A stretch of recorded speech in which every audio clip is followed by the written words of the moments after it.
And welcome back to this mystical land of wondrous invention, beautiful board games, as well as exciting news that will fill your minds and cause them to bleed wondrous things.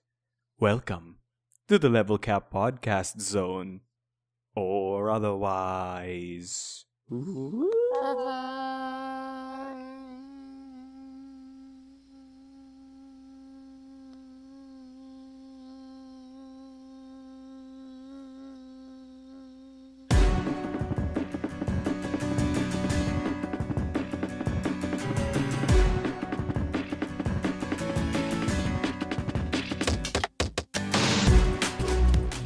That was pretty long. Like I was impressed. I was like, for half a second, I was like, is he running out of breath? And then you didn't, and I was like, very impressed. Your lung capacity is quite great, Brad. I used to play woodwind instruments in grade school. Maybe that's what it is. Really? Did you play?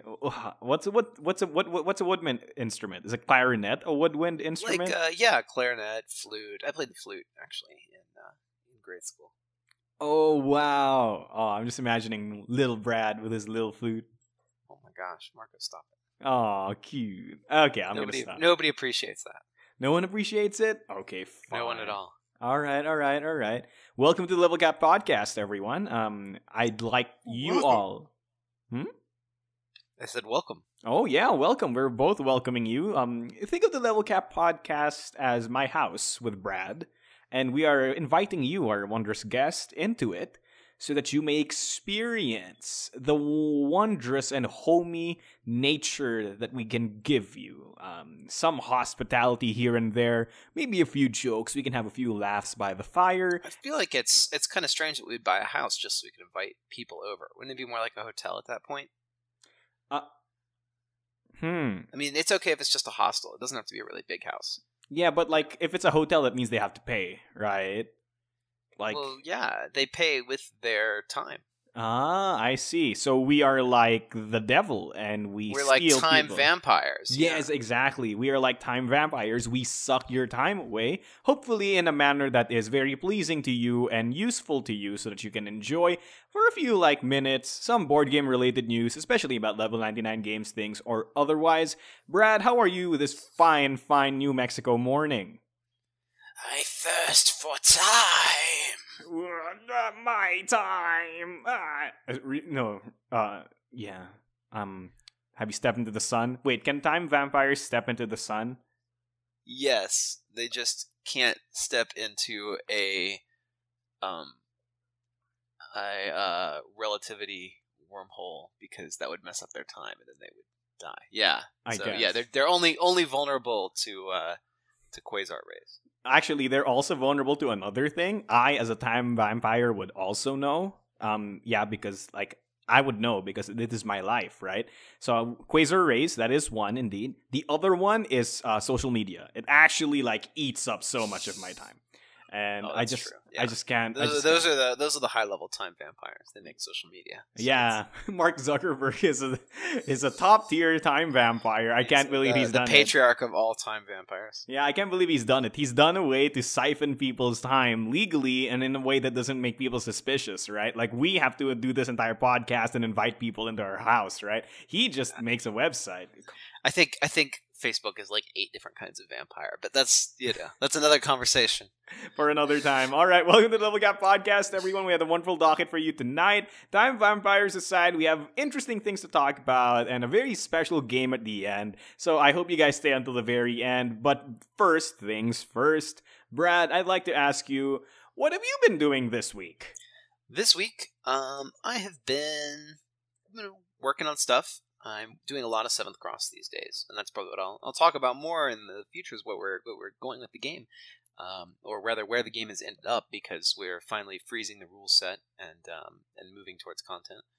I feel some deja vu saying that, but this time it's really true because Laura's doing the graphic designs, and so now the cards can't change anymore.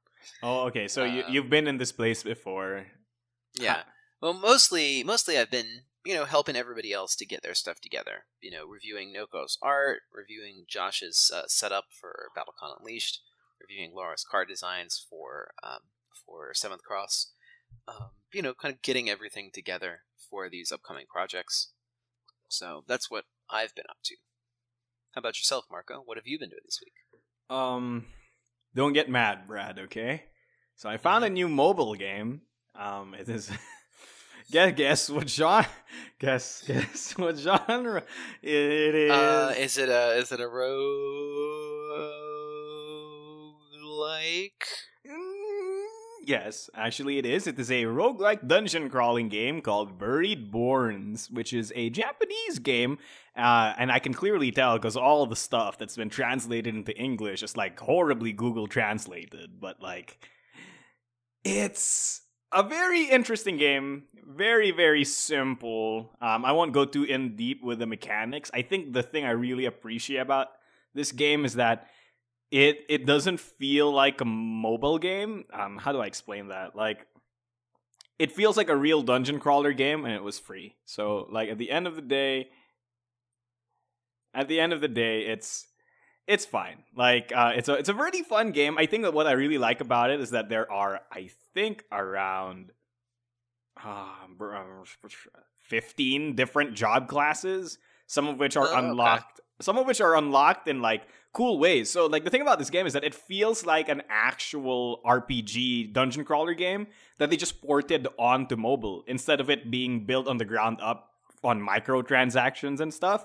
Because some of the job classes are like, there's a special hidden event in the dungeon and you have to like encounter it a few times, or like you have to do a certain decision at that event in order to unlock the job class.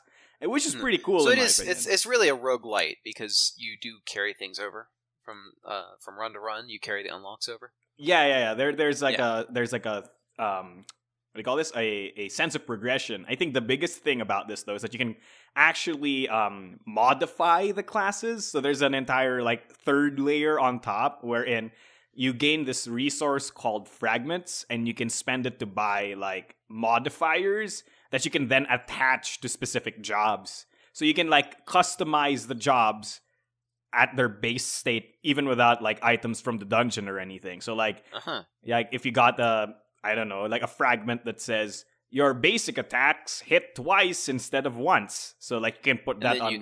You can carry that into your next dungeon run.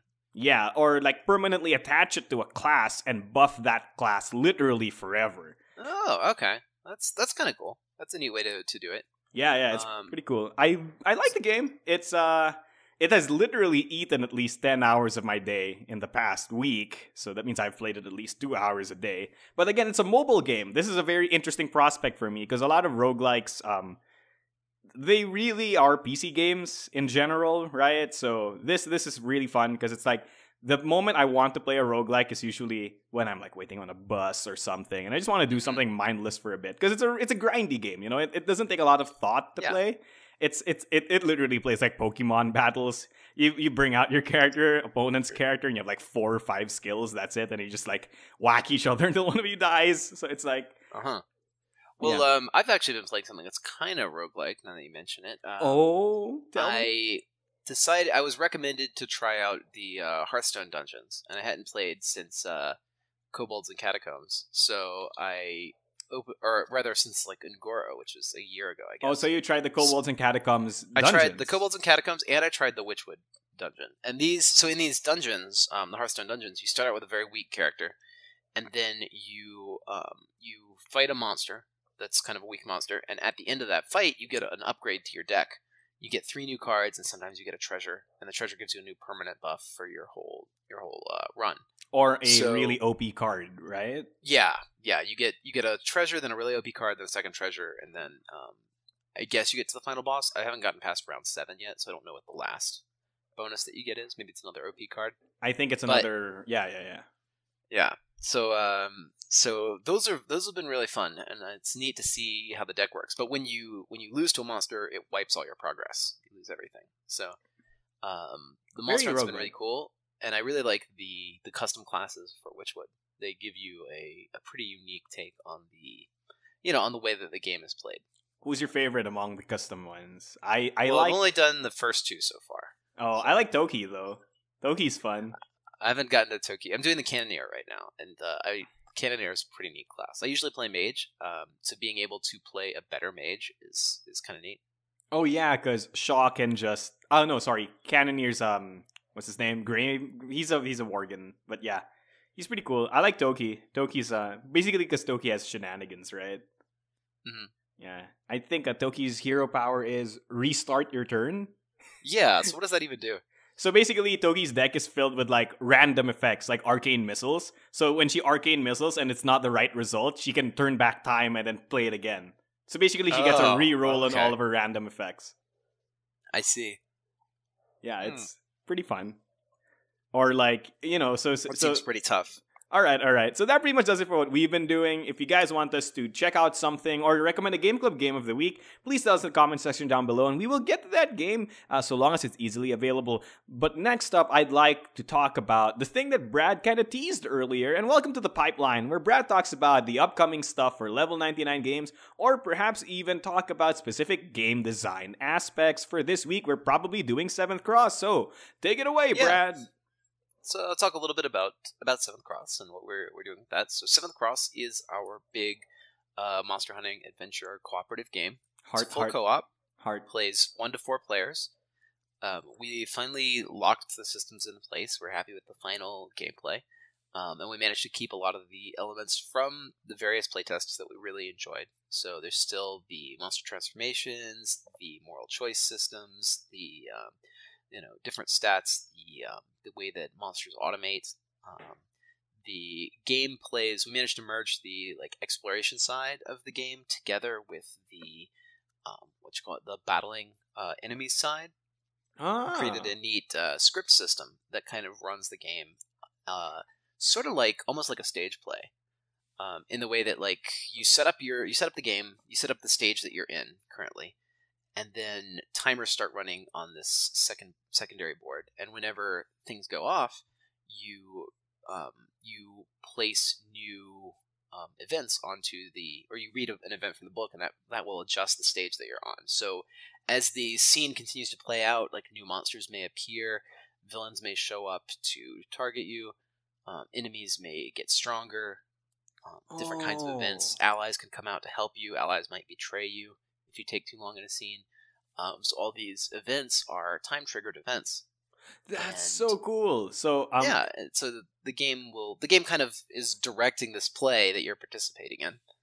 Oh, okay. So I think that's a very interesting concept, because in a lot of board games, it's the reverse thing, right? Like, you do things that the game reacts to. So basically what you're telling me right now is that the game is doing something and you're having to react to it a lot of the time. So it's like it has like a Majora's Mask feel then. It's like the world constantly keeps moving and you just have to do things while the world moves around you.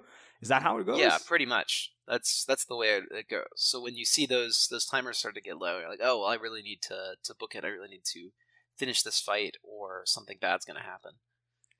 Oh, that's cool. It does give you a sense of pressure.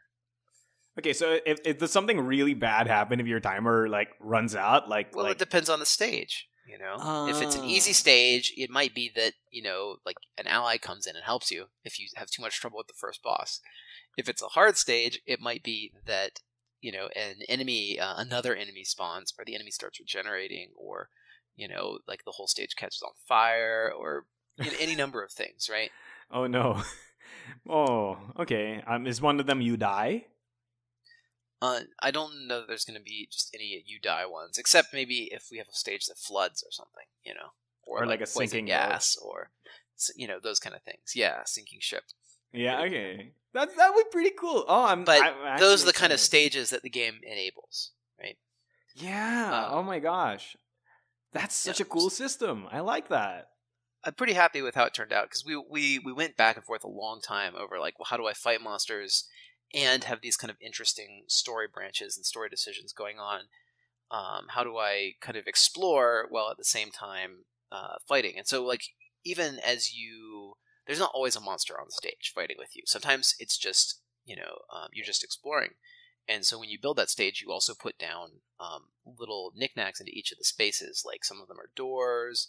You might have like bookcases, crystals, candelabras, whatever. You can go around and you can actually interact with these things. Even if there's a monster fight going on the other side of the stage, you can be over on your side exploring, and you can like meet new allies. You can discover clues about the plot. You can, you can make decisions that'll change the outcome of the stage in other ways than fighting monsters, just by finding the right kind of clues as you explore around. Okay, that's interesting. I have a question, if you don't mind. Mm-hmm. So now that you've integrated this like story puzzle mechanics into the same screen essentially as the combat, does this mean now that your characters act very differently? Because now they don't have to be both useful in combat and be super useful in the puzzle parts. Because now that they exist at the same time, you can have different people doing their strengths at different places, even though it's happening on the same screen, right? Like, so I don't know, maybe Zolt can be fighting a skeleton here while Renea reads a book there. That depends a lot on the way that you build your character loadouts. And so in true roguelike fashion, at the start of the game, you select some starting talents for your character. You pick 2 weapons. And each of the weapons, so I pick my carrot, my hunter, and I pick my 2 weapons. Each of these weapons that I pick comes with some cards of its own. Those form part of my deck. Oh, Sakura Arm style? Yeah, kind of like that. So I have my character talents, my weapons, and my other weapon. Those all go together. And then there's some excess cards for my character for each of my weapons. Those cards shuffle together and form my pool. So when my character levels up, I'll draw a couple cards from my pool. I'll pick which one I want to integrate into my deck. So you're constantly building up your expertise with either your weapons or with your own character skills. And so I can play, if I'm playing solo with a character, I can build skills and weapons that are more solo sustainable. If I'm playing with a team, I can bring in things that are more team oriented.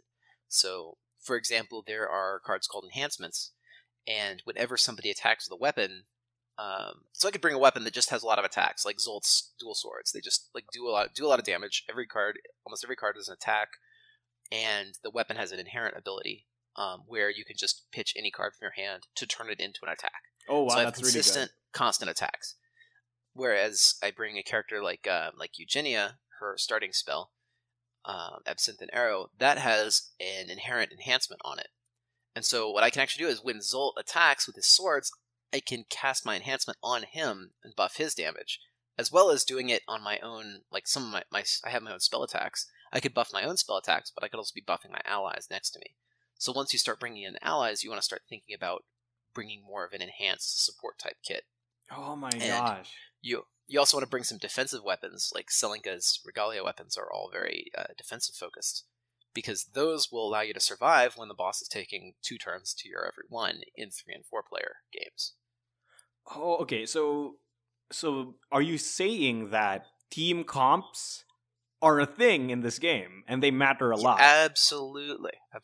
Oh my gosh.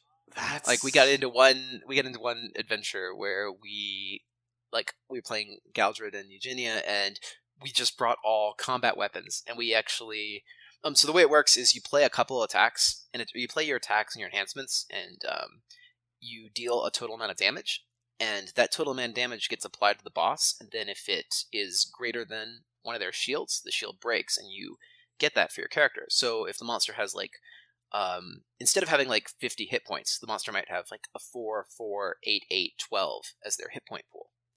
And so then if you don't hit the monster for 4 damage, you don't do any damage. Oh. If you hit the monster for 12 and their 12 is already gone, you just get an 8. So you're kind of trying to, it's not just about let me just throw as much damage onto this guy that I can. You're strategically working with your teammates to set up combos to do damage to break shields. Break specific shields. Yeah, you and your team have a target, and any damage beyond that target is wasted. Any damage under that target is useless. So, but anyway, we were playing Galdred and Eugenia, and we brought a bunch of combat weapons, and we had a lot of trouble breaking the 12 shield on the monster. because we just had a lot of light hits, and we couldn't stack up our damage well enough. So when you do that, you have to like ladder shields. You can turn in your old shields to get bonus damage, but you always get half the value. So if I had like 3 4s, or say I did 4 damage, I could turn in an 8 for 4 more damage. I could turn in another 8, but then the boss regenerates those hit points. So it's a very inefficient way to get to the higher damage, the higher shield levels. Yeah, because like turning in your old shields. I see. So, for example, like the boss had a 12 shield, you turn in your 8 shield to destroy the 12 shield, but the 8 shield goes back. Goes back to the boss, yeah. So you can basically give the boss back 8 hit points to do 4 extra damage.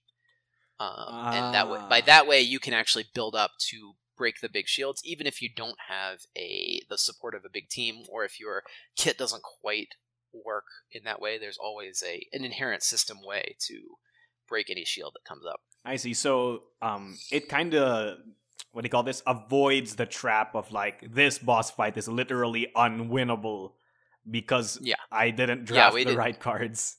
Yeah, we didn't want that. Now, another neat thing about the game is that because it's like scene-based, between each one of these stages, each one of these little mini-plays, you can bring new characters into the party, you can kick characters out of the party, you can change your weapon loadout and basically rebuild your deck, respec your character. And you can even save your game, put it away, pull it back out between those sessions. So the focus on like one stage, which is about an hour and a half to 2 hours, is a nice feature of this game. And a complete castle is about between 4 and 5 stages long. So it's kind of expected that you do this in like 2 or 3 sessions, maybe even 5 sessions if you're only meeting for a few hours to play the game. But so in the course of that castle, it's legacy style where you're constantly building your decks, getting more abilities. The choices you make are persistent. Once you leave the castle, however, once you finish that one mini campaign, it doesn't have persistent effects on the whole world. So if somebody dies in that castle, you can bring them back into another castle, or you could even be running 2 castles simultaneously with different hunters. The game doesn't lock you in like a lot of legacy games do to playing the same static party and the same plot line and being stuck with all the decisions that you've made. It's more in the roguelite sense where if I kill some bosses and I beat this castle a certain way, I get new weapon unlocks. And now I can build my character in different ways for future castles. But if I decide I want to play the Ice Castle first, or I want to play the Wonderland Castle first, or I want to play the Mad Science Castle first, those are all available to me. I don't have to start at the beginning of the campaign. I don't have to be locked into playing all of these low-level battles if I just want to go to the stuff that I think is the coolest right out of the bat. So the unlocks that you get are a difference in kind. Like, they're not necessarily better weapons. They're just different weapons. They're different weapons. They start at level 1 when you start a run, just like any other weapon, and you can unlock their full potential by upgrading them, just like your base weapons. So they're exactly like the parts that you find in the mobile roguelike you were talking about, except they don't permanently bind to your class. But you can, you start a run, you can pick your 2 weapons. Now you have more options to customize.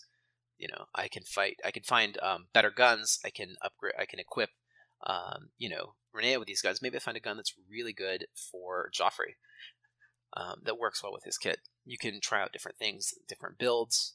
So the game space kind of unlocks, and new strategies, more complex strategies become available as you complete these castles. Oh my gosh, this is scratching my Champions itch. Like, this is the kind of stuff that made me love Champions of Indians when I played it. Yeah, I think it's 7th Cross is really the kind of what we promised Champions of Indians was going to be. Except Champions of Indians was mini versus 1, where you had a player control the bosses and it was competitive. Yeah. So this is GM-less, obviously, but it's that same feel that we're trying to capture. A bunch of players working together against one thing, unified enemy. Force. So I'm pretty sure there's gonna be like some bonkers, crazy combos and stupid stuff that you guys can do, right? Like, that's the hope. Oh my gosh, that's amazing! Oh, I'm so hyped, Brad. You've done it. You've made a roguelike board game. Let's go. So I'm in the process of putting all this together. We're going to have it on Tabletop Simulator pretty soon. We're going to start recording playtests, doing balancing work, and that kind of thing. Kind of like what we did for Imperial. Oh my gosh, So I'm gonna there'll be stream some this. rewards Yeah. for. Yeah, there'll be some rewards for helping us to playtest that. We should probably do like a series on YouTube wherein like we follow a set of hunters through their adventures through a castle, at least one castle, right? Oh, Yeah. that'd be so Yeah. cool. Like, and then we could all be in character and just kidding. We don't have to be. No, that's fine. That's fine Oh. if we want to. Oh my gosh. We certainly play it in character at like our local playtesting. So. It has to be, right? It has to be. That's the point. The same players always pick the same characters. Like we have one guy who like jumps in and immediately takes Renea as soon as he plays, and so somebody else is like, oh well, I'm just gonna always be Galdred because that way I can test how the system has changed. As if I just play the same character every time and see how he changes. I like that. So I like that. It's nice because then your playtester's like, yeah, this doesn't really feel like the feeling I feel I'm supposed to get when I play this character that I've gotten in other versions. And you're like, oh well, I can see what changed and why, because I want each character to have a real theme and a real feeling to them. And so having those playtesters who are really dedicated to a single character helps to bring that out. I see. Just quick clarification. But like you said that it really depends on how you build your characters, but I'm pretty sure some characters are better at certain things than others, right? Like oh yeah, sure. But every character should be soloable, and every character should be like teamable. And so that's what I wanted to bring out with different builds and with different things. Like for an example, Renea is really good at exploring locations, right? Of course. Because you're actually an investigator, and but that doesn't mean that you can't fight. Many of the locations have traps in the location. They'll have weapons that you can find. For example, like in one stage, there's a crate, and if you open up the crate, there's a Gatling gun inside, and you can just fire the stationary Gatling gun. And a character who's really good at using environment stuff, like Renea, can do a lot more damage with a weapon like that than a character like Zold, who is good at rushing down and fighting with it hand to hand. At the same time, like if you run into doors and stuff, Renea has to go find a key. Zold can just like throw together 3 strength and bash it in. So different characters interact with the environment and with the monsters in different ways. Wow. Oh my gosh, that sounds so cool. Oh my gosh. Sorry. Okay. It's gonna be fun. But just wait. Watch out for the TTS mod. One more thing. So you said that like when you finish a castle, is there a reason to go back to the castle ever? Yeah. So the castle has multiple areas, and you don't hit all these areas in one run. Each boss that you beat, so taking different paths takes you different bosses, but each boss that you beat unlocks new weapons for you. Right? So if you go back and you take the different path, you can unlock new stuff for your characters beyond just that. Also, there are multiple endings to the castles. So depending on the path I take, depending on the choices I make, I might get multiple different results for my run. Oh, okay. That's great. So, Brad, I have a big suggestion, and this is probably really horrible and won't fit this entire system, but it has to happen. There has to be some sort of like endless mode that's not tied to a story, wherein it's like, I don't know, procedurally generated castle, right? We've talked about having like 3 different modes. So you have your campaign mode, which is what I just told you about. We would have the like explorer expedition mode, which is kind of what you're imagining, where a stage is generated and the events for the stage are generated. That might have to do some kind of app or something, but I think it is possible with this system. And then at the beyond that, challenge mode. Oh, Kind of a boss rush where you just fight monsters, build up your decks, fight more monsters. So you are really just doing the combat part of the game, and you're not having to go to the book or make choices. So that's more of the, like, I guess you'd say competitive, or I don't know, like hardcore Monster Hunter type of gameplay where you're really just fighting these big monsters. Sold. Can I have it now? We're still working on it. There's still a lot of work to do for the game, mostly in the actual like writing of the book, of the game book. Also, we're considering, like, all the hunters have miniatures. We're considering whether the monsters are going to have miniatures too. Oh, that's gonna be like some crazy stuff. I've seen one of the that's bosses. that's like 30 extra miniatures, so it's a lot of work. But we got to price it out and see kind of what that entails and whether it's viable, and also how much people really, how much people will want to pay for the game. Because we could put miniatures in everything in it for every monster in the game, and we can put in all this other crazy stuff, but it might end up being a $200 or $300 game. So I don't want to overdo it, but it would be really cool to do a big miniatures game. I'm pretty sure you could like sell people on the monsters. Like I've seen some of the designs for these things; they're crazy good. Like what's that one? Oh yeah, they're gorgeous monsters. Like I don't know if you can call them gorgeous, but like what's the horrific one that's like just a billion monsters in a box? Like what's it called? Oh, the Chimera in a box. The Chimera in a box. Like that sounds like a stupid thing, right? But like when you see the art, you're like, this is epic. This looks really awesome. It's a pretty neat monster. I'm pretty proud of that one. We have some like cool traditional monsters and cool takes on traditional monsters too. Like for example, we have like Kali. We have all of the monsters that appear in 7th Cross. Exceed could make an appearance, so you kind of see the way that we've handled those guys. Okay, is Minato an enemy? QB wouldn't be to scale. Minato does show up as an enemy. He might show up as a hunter as well. Please, Brad, let me summon cars. That's my only dream. I want to be the Turbo Team, and I want there to be like an interaction wherein you're a car and then you try to climb the stairs, but you can't. Like, we'll see. Okay. That might be. Why not? That might be a little specific. Too specific.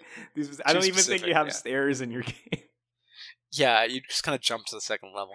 Yeah. All right. So that pretty much does it for the pipeline. I hope we've sufficiently hyped you enough for 7th Cross. If you like them in Exceed, you'll like them in their own game. It's really interesting that we see them outside their own game before we see them in their own game.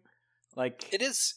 But I think it'll be good for the game. I think it'll also be good for Exceed.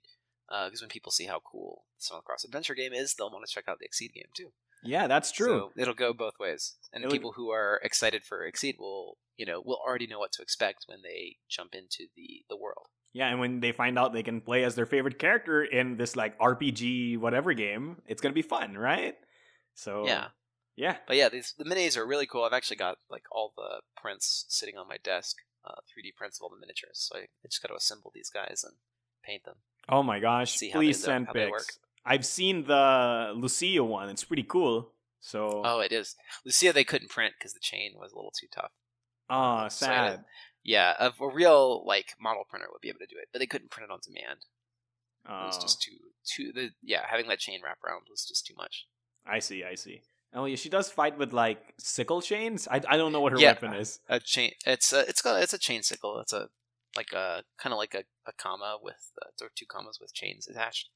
So it's kind of like mega nunchucks with swords on them. Yeah, they're like sword chucks. So, okay, we're done with this segment. Welcome to my next segment, also known as 99 Questions, also known as Marco Asks the Questions that you so desperately want answered. So welcome to the 99 Questions of Level 99 Games on the Wall, where we take your answers, feed them to the stage play, and hopefully they burst out as monstrous answers that satiate your desires. Brad, are you ready to answer some of my questions that come from our fans? Yeah, anything to get out of these intros. All right. Please. First one. What was your favorite game at E3? Or at least favorite game announced at E3? This I know how people feel about Smash fans, but I am a Smash fan. Not like a rabid Smash fan, but like I play Melee Smash. or nothing. I make sure I play all the new Smash releases. I'm really excited for Smash Brothers Ultimate. So that was my top announcement for E3. Really? I'm probably gonna play the new God of War game. I saw some videos of that, and it looks really good. I see. Yeah. Who are you excited to play in the new Smash Brothers Ultimate? Well, it's really kind of who were you excited to play in the past, right? I guess that's true. Are you just gonna play Kirby's Kirby always again? been my favorite. Okay. Yeah, Kirby's always been my favorite. So now he has even more hats. I'll probably play Kirby again. Oh, right. He does have more hats now. Yeah, it's nice to have Olimar back. It's nice to have who's my other old main? Mewtwo. It's nice to have Mewtwo back. Yeah, and I saw like he has a new animation for some of his attacks. Like he summons a spiral galaxy above him. It's all pretty cool. Yeah. It's gonna be really neat. I'm most interested in what their new mode is, because every game they try and release a new play mode. The Smash Tour was a huge bust. Smash Run was like the best thing ever, but didn't make it to consoles. I really want a multiplayer, like local Smash Run, or a Smash Tour that actually works and is more like if Smash Tour was more like Mario Party, but you also happen to fight. I think it'd be really good. Unfortunately, it was just a bunch of fights with weird random conditions that you couldn't track. Yeah, it feels like those Mortal Kombat towers that make no sense. Yeah, see, what I really want is like a Smash Tour where you end up with wacky games like Smash Basketball and, like Hot Potato, or, like Don't Let This Thing Touch the Ground, that kind of stuff. Oh, they're like curated alternate modes. Yeah, they're like actual game, like mini games. Or like everybody has curry. With special rules. Like everyone's permanently curry. That's what you don't want. You don't want the games where like everybody's got curry equipped, because that's what Smash Tour did, and those were just not very fun because you couldn't even tell what was going on. Yeah, that's fair. It was just a fight with a lot of chaos. What you really want is a fight with different rules, or a fight with a different win condition. That's when it gets interesting. Okay. I actually just want them to make like Subspace Emissary 2, but hey, like... story modes are okay. I Smash Brothers like of all, I'd say fighting game stories are always lame, but Smash Brothers is really lame. Because how else could they do it? Like it's like the Avengers. Everybody's got to make their appearance and do their cool thing, whether they deserve it or not. And then you just end up with like 2 characters you care about, and then 55 others that have to make their token appearance. Yes. So I'm not too thrilled for Subspace Emissary 2. All right. Okay, that's fair. That's just me. That's Some fair. people love it. Yeah, I mean, like, I don't know. I mean, I wasn't one for Avengers, but I loved Subspace Emissary. But yeah, I mean, okay. Like, there you go. Yeah. Hey, it's okay, to each their own, My favorite E3 announcement was the new Insomniac Spider-Man game. Oh my gosh. I'm not a huge Spider-Man fan. I actually didn't see this announcement because I wasn't paying attention. Those. Oh my gosh. Yeah. Have you? I don't know, because it's like maybe it's nostalgia on my part. Because I was in that generation that grew up with PlayStation 1 and 2. So it's like I had the PlayStation 1 when I was like 10 or something. But when I was a teen, I had the PlayStation 2, and they came out with like, I grew up in a generation where it's like, every movie tie-in game is garbage. Right? Yeah. I think everybody grew up in that generation because it's always been true. I mean, yes, but... for reasons I've previously expounded upon in this very podcast. Yes, except for Spider-Man 2. Mm-hmm. That was actually a good game, and it was mainly in part of, like... Basically, like, okay, I think this is my biggest frame of reference. If you think the Arkham games were, like, good... Spider-Man 2 was, like, the granddaddy of Arkham games. Because, like, the Arkham style of combat... Okay. And, like, the open world feeling. So, like, imagine if you could, like, if it was, like, Arkham, but instead of, like, being Batman grappling hooking onto, like, specific spots and stuff, you were Spider-Man and you could web sling literally everywhere. But contextually, right? So, like, if you were in the middle of a lake and you tried to web swing, it wouldn't let you because it wouldn't latch on to any buildings. And that was mind-blowing when I was, like, a kid. Because it's, like, usually they just, like, let you web swing everywhere and make you think, like, oh, there's a building somewhere. But, like, in the game, they actually did, like, a software or part of the code that makes Spider-Man actually, like, latch onto buildings and do physics and stuff that move him around the map. And that was, like, the coolest thing ever. Web swinging through New York was, like, the best. And the Insomniac guys basically took that and like ran away with it. The parkour and like the web swinging and the new Spider-Man game are so good looking. And it's like they do some really cool stuff. Like now it's not just web swinging off buildings. You can web swing, do a flip, and then land on like a street light and then use that and kick off that to change direction while you're web swinging. It's like crazy stuff like that makes me like super hyped for these games. And like, yeah, it has the same Arkham style of combat, but I think the character that you're playing as makes the Arkham style of combat even better. Because in Batman's Arkham style of combat, which again was basically just based on the Spider-Man 2 style of combat, you would basically like bounce between enemies, right? But it doesn't really make a lot of sense to do that as Batman. It doesn't feel like that's the way Batman would fight, right? It just kind of feels that it has to be that way because he's in a video.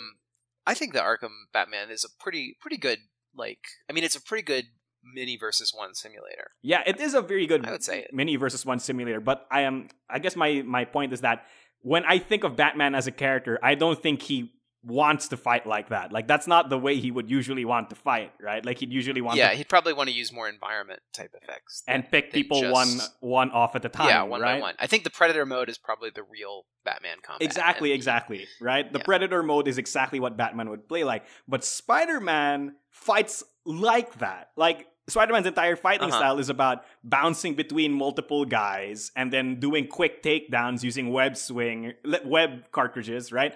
Because Batman in the Batman games would just like, drop kick a guy and then the guy would like get past that. But the way Spider-Man does it is like he can like knock a guy into the air and then like tie him onto a nearby post and then that's it. Like he doesn't have to knock the guy out. He just ties the guy to a post or like he... Yeah. So they really, the takedowns make a little more sense in that. And the fact that you're flipping over people multiple times and bouncing in between them makes more sense if you're a very acrobatic character like Spider-Man. Yeah. So I'll give it a try. I don't mind playing some Spider-Man when that time comes. Yeah, do you have a PS4, Marco? Oh yes, I do. Why do you think I played Persona 5. We should play that. We should play God of War, the new one. Oh, we should also play the God of War, the new. Oh yeah, Dad. I know what do they call it? Dad of War. Dad of War, yeah, or Boy of War, whatever you want to call it. War of Boy, but yeah, Dad of Boy. Actually, it's that's the boy. Now the entire premise has changed. But no, it's no not. More gods, no more war. It's just a dad and his boy. I mean, that's the game, right? It is a dad and his boy. I guess so, but he's also the God of War. I mean, okay, yeah, fine. You can't separate that. Like you take away the God of War part, and it's just a Lifetime movie. Okay, that's true. Dad and his boy coming soon to Lifetime. Okay, that's or God of War, the Lifetime movie. I'd watch that. Oh my gosh! All right. So that pretty much does it for that seems first like question. Aqua Teen Hunger Force. Oh no, please let's not talk about that. Where then like that there's like this badass God of War off in the background, but it's not about that. It's about the time he spends with his son. Yeah. You never see the actual God of War part. You just see their home life. I like that.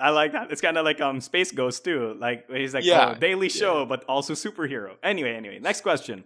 Will there be a chance to pick up other expansions in the Pledge Manager? I think this is related to BattleCon Unleashed. Imperial spelled. Oh really? Okay, Imperial. I think. Well, I'll answer for both. With Imperial, obviously you can get all the Imperial stuff. With BattleCon, I don't know yet. We can probably do that for other countries, since we could ship a lot like stuff over to those fulfillment centers at the same time.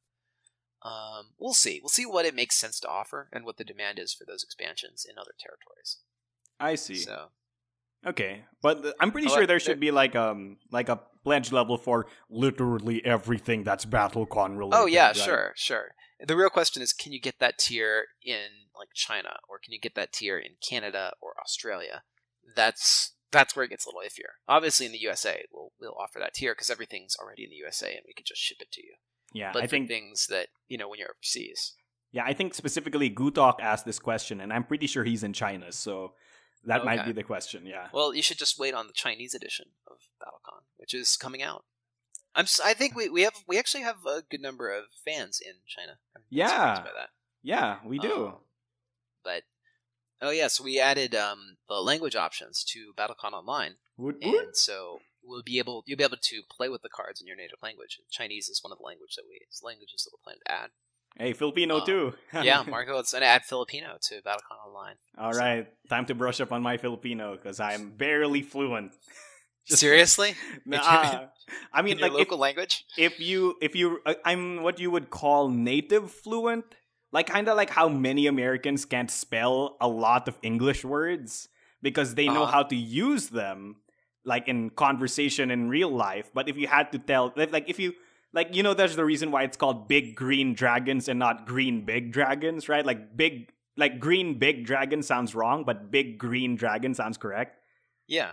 Because that's actually a grammatical semantic thing about English that apparently every native English speaker knows but can never explain or write down. There's a list of adjectives, right? So like I could probably do Filipino stuff, but like if you asked me to be like, okay, so explain the grammatical rule that makes it so that phrase is done that way, I'm like, yeah. So you turn into a Murloc. Exactly. That's my response. That would be dangerous. I don't know if I want to put you in that occupational hazard. Oh yeah, it's pretty dangerous, man. I basically turn into a monster. Last question. Have you considered an Exceed season of fighters from them's fightin' herds? It has been considered. I'm pretty sure that one of our staff members reached out to them. But we didn't get any hit back on that. So I don't think it's going to happen. And I think the series is a little too niche anyway. For what we want to do with Exceed. You know, when you license, you have to think about basically you're putting your entire marketing budget into the license, and so. If we licensed a game like Them's Fighting Herds, we would pay effectively the same amount as if we licensed a game like Street Fighter. So the cost of the license doesn't change much. It's usually just 10%. And so the question was always, well, who do you want to pay 10% to get the maximum output? Do you want to pay it to like Capcom or SNK or to, Them's Fighting Herds? Yeah, okay. It's not like a license that doesn't have a sufficient reach is not really worth pursuing unless you get an incredibly good deal. Yeah, okay. That makes sense. But in either way, they didn't write us back, so that deal's not even on the table. Oh, Main 6, why didn't you reply? Sad. It's fine. You can just make your fan series now. Yeah, okay, that's great. Yeah, people make their fan series. You can just make an Exceed season. Put it on Board Game Geek. Or put it on custom cars in our Discord chat, right? Like, yeah. Either way, we will get to that. So that pretty much does it for 99 questions. If you guys have any questions that you want me or Brad to answer, please put it in the comment section down below, and we will get to them as soon as possible, or put it in our Google form so that it will guaranteed be answered. Unless it's a dumb question, like, what's Marco's left pinky toe's name? It's Julius, by the way. There are no dumb questions. There are only questions directed at Marco, I guess. Oh, ouch. Was that a burn? Oh my gosh. Well, after that question you asked, I didn't know what else to say. Okay, that's true. All right. So after your sample question, you're just confirming my but that was an example bias. Of a dumb question. Okay, whatever, Brad. Yeah, exactly. Chicken or egg there situation. You go. That's oh my gosh. Oh my gosh. Oh my gosh. All right. Welcome you're to just our shooting yourself in the big toe, Mark. Oh my. Okay, you know what? Let's move on to the last segment. Welcome to Otherwise. The reason why I say otherwise at the start of every show. So, nobody suggested us a new game, so that means we're gonna do the game that Brad suggested, and I thought of a really cute name for it. Okay. So, go ahead. Welcome to our game called Make It a Roguelike, baby.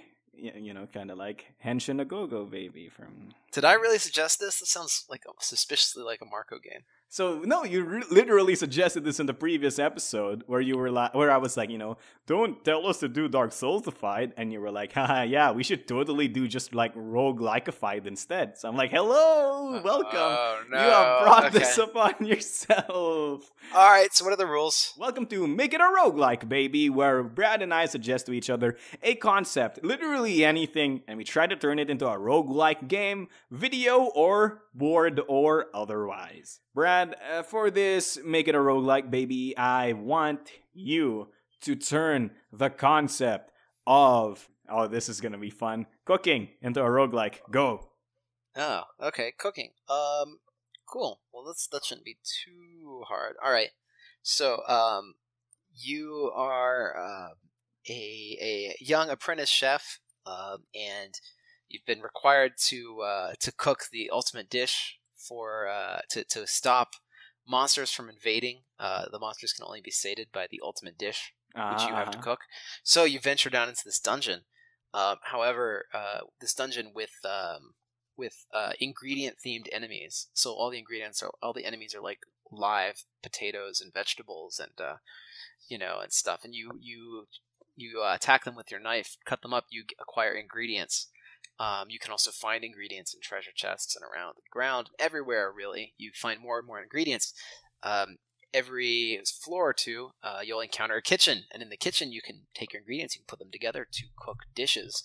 These dishes give you buffs. They can debuff the enemies, and such. Occasionally, you'll also find a Williams and Sonoma in the middle of the dungeon, and as often you do, and you'll be able to upgrade your knives there, and also you can sell your best dishes to the Cooking Network.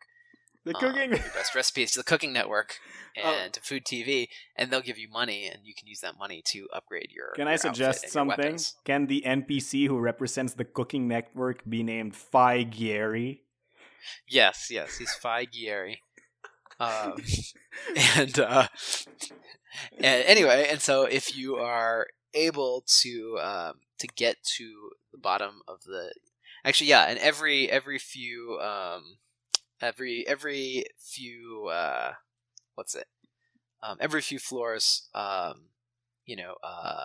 Warden Gamzee shows up and challenges you to a cooking duel. And if your ingredients and your cooking techniques are not good enough, you die. You get destroyed. Yeah, that's your boss battle. You die. Was his name Warden Ramsey?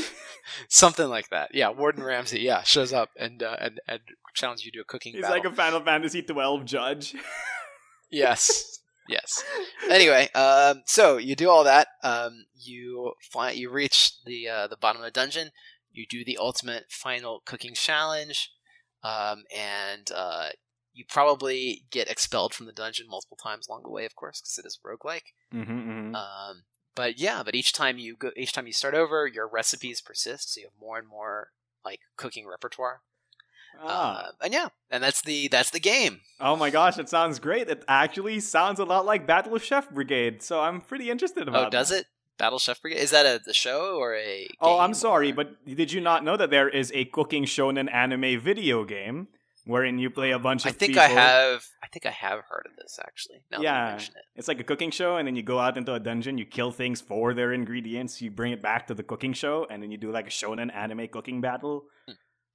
Oh, okay, that's cool. All right. So I guess it'd be a little bit like that, yeah. Yeah, Battle Chef Brigade. Okay, so Brad, how about me? Cool. Tell me to turn something into a roguelike. All right, Marco, I want you to make a roguelike about art theft. Art theft? Yep.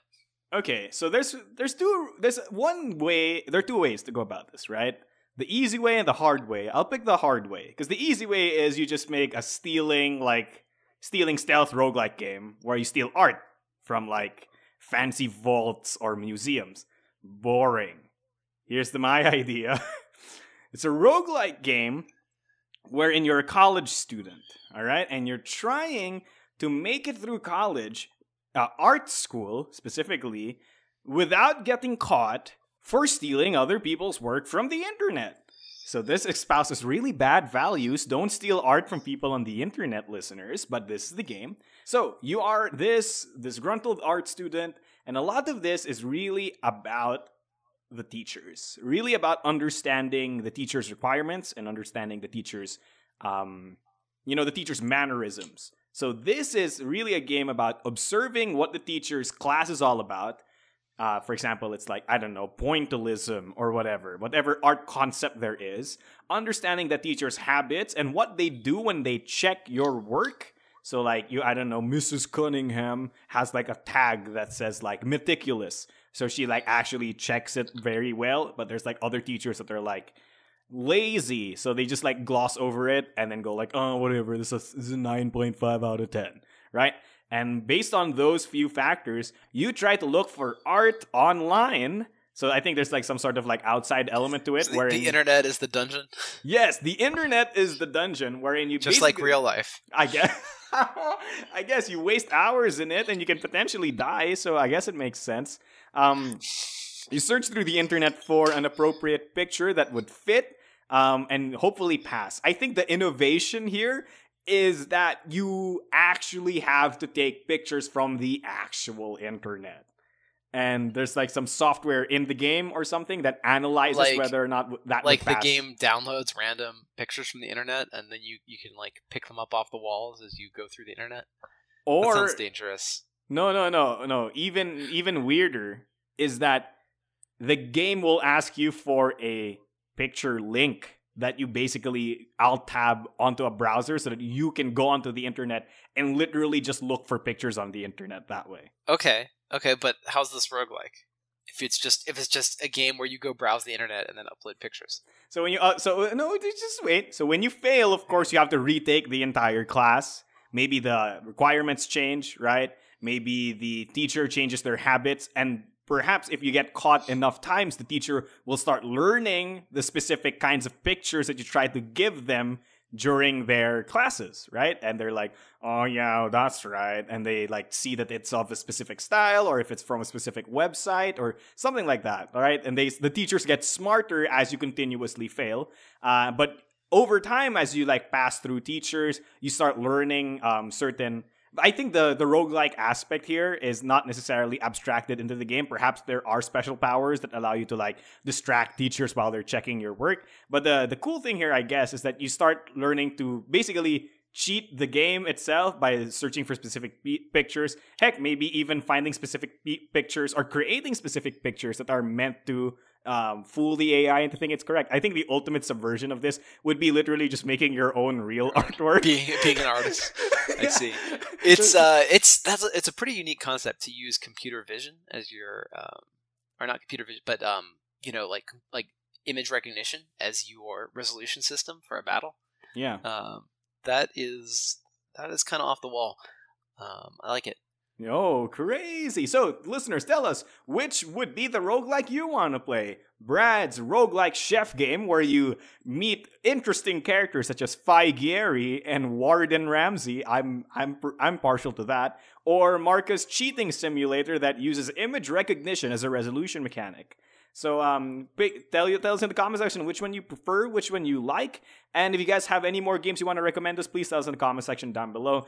I would love to keep on going and love to keep pitching ideas, but Brad, sadly, we are over time and we have to end this podcast. All right, well, it's been a lot of fun, Marco. I hope that everyone at home has had a great time chiming in with us, and leave us your comments. We want to hear what you think about all the stuff we discussed. So anyway, thank you, everyone, and I wish you a great day. I wish you a great day. As usual, it's me, your host, Marco DeSantos, also known as Mechanic Critic, also known as Figieri, and with me has been my wonderful co-host, Level 99 Games president himself, and also known as Warden Ramsey, Brad Talton. And we wish all of you a happy night. So, without much else to say, thanks for listening, and don't forget your special action. Thank you, Roll of Indians. Thank you, and good night.